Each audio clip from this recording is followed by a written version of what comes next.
So good morning students, here we will start our lesson first of stories, The Gold Watch. Yesterday we have completed 4 paragraphs. Now we will continue after that. Sanku's heartbeat uncontrollably fast. शंकु की हृदय की गति बड़ी तेजी से चलने लगी. दो through his heart beats he could hear the harsh voice of the tea shop owner. और इसी दौरान जबकि उसकी सांसें बड़ी तेज़ी से चल रही थी, उसने चाय वाले की आवाज़ सुना. जो चाय की दुकान का जो मालिक था उसकी आवाज़ उसको सुनाई दी, जिसका नाम कोचुन्नी था. Alice holler laughter and vulgar words and the irritating talk of Lonapao, who was in charge of the fund. उसे अली की बहुत तेज़ हंसी की आवाज़ सुनाई दी और वल्गर वर्ड्स मीन्स बदतमीज बातें, जो बदतमीज शब्द होते हैं, भद्दे शब्द होते हैं, उस प्रकार की आवाज़ें उसे सुनाई दी. And the irritating talk, irritating means चिढ़ाने वाली बातें, of Lonappa who was in charge of the fund, जो वहाँ का दुकान का मालिक था. He felt that they were all surrounding him like rowdy boys. उसको ऐसा महसूस हुआ जैसे कि ये सब बदतमीज लड़के उसको घेरे हुए थे. आर्म्ड विथ स्टिक्स, उनके हाथों में लकड़ियाँ थी. Gathering around a stray dog, what a horrible scene. उसे ऐसा लग रहा था जैसे कि गली के पूरे आवारा कुत्तों ने उसको घेर लिया हो. यह किस प्रकार का भयानक दृश्य था. फाइंडिंग इट अनबियरेबल, जब उसे ये सब कुछ अनुभव करना, सहन करना असहनीय हो गया, उससे सहन नहीं हो पाया. शंकु turn over on his stomach and thought. शंकु ने अपने हृदय की गति को कुछ कंट्रोल करके सोचना शुरू किया. I have no alternative but to pick it up tomorrow. Shanku ने कहा कि अब मेरे पास कोई दूसरा विकल्प नहीं है, कोई दूसरा रास्ता नहीं है, मुझे वो घड़ी कल चुराना ही होगा. Will it not fetch at least 20 rupees. क्या वो घड़ी 20 रुपये में भी नहीं बिक पाएगी.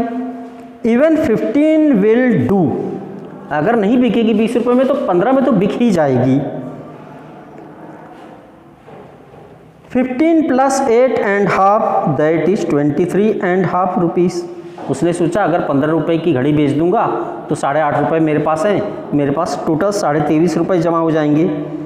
It will fetch more than 15. उसने कहा 15 से तो ज़्यादा ही में घड़ी बिक जाएगी. He will be able to pay his debts. वो अपने जितना उधार है उसका वो चुकता कर देगा. एंड लिव इन पीस, और आराम से शांति से रहेगा. ए लाइफ फ्री फ्रॉम डेब्ट, बिना कर्जे वाली ज़िंदगी जिएगा.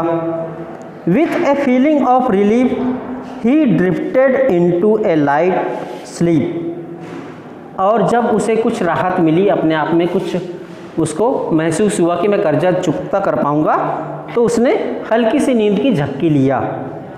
Drifted into a light sleep means हल्की झपकी लेना, नींद की हल्की झपकी लेना. इट वाज मॉर्निंग, सुबह हो चुकी थी. What are you still sleep. उसकी पत्नी ने उसको जगा करके कहा कि तुम अभी तक सोए हुए हो. शंकु wife said gently shaking his shoulder. शंकु की पत्नी ने उसको कंधों से हिलाते हुए बड़े प्यार से कहा. It is long after sunrise. उसने कहा कि दिन निकला हुआ काफ़ी देर हो चुकी है. Shanku raised his head at once. Shanku ने तुरंत अपना सिर ऊपर उठाया. His wife picked up the younger child who was crawling up to her and asked Shanku. उसकी पत्नी ने जो उसका छोटा बेटा नीचे ज़मीन में रेंग रहा था उसको ऊपर उठाया गोदी में और शंकु से कहा, do you have to go to work today. क्या आज तुम्हें काम पर जाना है. उसने पूछा अपने पति से. Oh yes he said and got out of bed. उसने कहा अरे हाँ काम पे जाना है और बिस्तर से बाहर निकला। He stepped down into the courtyard in a hurry, तेजी से वो आंगन से गुजरता हुआ गया। Watching the golden rays of the morning sun, और सुबह सुबह के समय जो सूरज निकला हुआ था उसकी जो सुनहरी किरणें पड़ रही थी उनको देखते हुए वो वहाँ से निकला। द लस bamboo फॉलेज on the eastern side and brightening the old palm leaf thatch, उसको आसपास में बांसों से भरे हुए पेड़ दिखाई पड़ रहे थे खेतों में, और जो ऊंचे ऊंचे ताड़ के पेड़ थे उनकी पत्तियां दिखाई पड़ रही थी। He washed his face and hands as usual, रोज की तरह उसने अपना चेहरा और अपना हाथ धोए। Put on his working clothes, काम पर जाने वाले जो उसके कपड़े थे, ड्रेस थी, वो पहना उसने।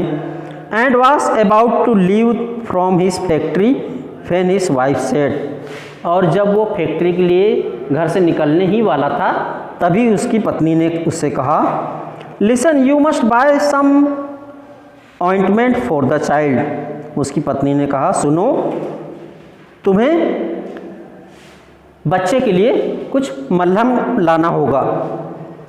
सी threw a commanding look at him, उसने आदेश देते हुए अपने पति की ओर देखा।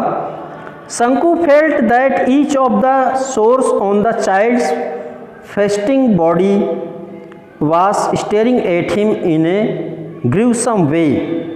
शंकु को ऐसा महसूस हुआ कि उसके बच्चे का जो फफोलेदार शरीर, फेस्टिंग बॉडी मतलब उसके बच्चे के शरीर में फफोले पड़ चुके थे, छाले पड़ चुके थे, तो उसे ऐसा महसूस हुआ जैसे कि उसके बच्चे का फफोलेदार शरीर उसको घूर रहा हो भयानक तरीके से। ग्रूसम वे मीन्स भयानक तरीके से, खतरनाक तरीके से। A moment passed in silence, एक क्षण बड़ा शांत बीता, मतलब बिल्कुल शांति छा गई। व्हाट सॉर्ट ऑफ ऑइंटमेंट शंकु आस्क्ड लाइक अ फूल, शंकु ने पूछा कि अब कौन सा मल्लम ख़त्म हो गया है, कौन से मल्लम की ज़रूरत पड़ गई। Ointment for the source continued his wife, उसकी पत्नी ने कहा कि बच्चे के शरीर में जो छाले पड़े हुए हैं, जो तकलीफ़ है उसको, उसके लिए मलहम चाहिए। You mean you have not seen the sores all over the child's body, उसकी पत्नी ने कहा कि इसका मतलब है कि तुमने बच्चे के शरीर में जो कष्ट है, जो छाले पड़े हुए हैं, तुमने उस पर ध्यान नहीं दिया है। यस हाउ मेनी पैसे वर्थ ऑफ ऑइंटमेंट, शंकु ने कहा ठीक है, कितने पैसे का आएगा ये मलहम। एटलीस्ट 13 पैसे worth, we must apply it for 3 days at least, उसकी पत्नी ने कहा कि कम से कम 13 पैसे का तो आएगा ये मलहम, और हम इस मलहम को लगभग 3 दिन तक प्रयोग कर सकते हैं, इतने पैसे का जो मलहम आएगा उसको हम। Shanku began to walk with bent head, Shanku ने लापरवाही से हम कहा और अपना सिर झुका करके वहाँ से चलना शुरू कर दिया। Please she called out in a soft voice, Shanku looked back, फिर जब वो वहाँ से सिर झुकाकर जाने लगा तभी उसकी पत्नी ने उसको कृपया करके कुछ कहना चाहा। शंकु ने पलट करके देखा। सी स्पोक जेंटली, उसने बड़े प्यार से कहा, उसकी पत्नी ने उससे, please bring 2 ripe bananas when you come back in the evening, शंकु की पत्नी ने कहा कि जब तुम वापस शाम को घर आओगे तो कृपया 2 केले पके हुए लेते आना। The baby starts crying at night and I have no milk to give him, क्योंकि बच्चा रात में रोना शुरू कर देता है और मेरे पास उसे देने के लिए दूध नहीं है। She stood there pulling up her blouse with her left hand, उसकी पत्नी वहाँ पर अपने उल्टे हाथ में ब्लाउज पकड़े हुए खड़ी थी।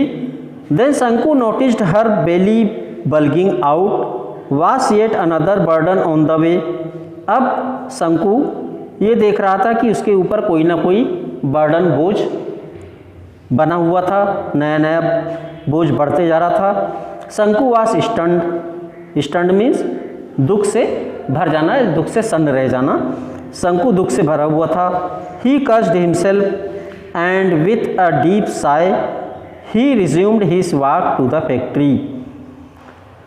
शंकु ने ही cursed himself मतलब अपने आप को बुरा भला कहा और गहरी सांस लेते हुए वहाँ से फिर वो दोबारा फैक्ट्री के लिए जाने के लिए दोबारा चलना शुरू कर दिया. Listen, do not forget, the wife remind him. शंकु nodded his head and walked on. और फिर जब वो जाना शुरू कर देता है फैक्ट्री के लिए तो फिर से उसको पत्नी उसके पीछे से याद दिलाती है, डो नॉट फॉरगेट, भूल मत जाना. उसकी पत्नी ने उससे दोबारा याद दिलाया. शंकु nodded his head and walked on. शंकु ने सहमति में अपना सिर हिलाया कि हाँ ठीक है और वहाँ से चल दिया. Okay, now we will continue in the next period.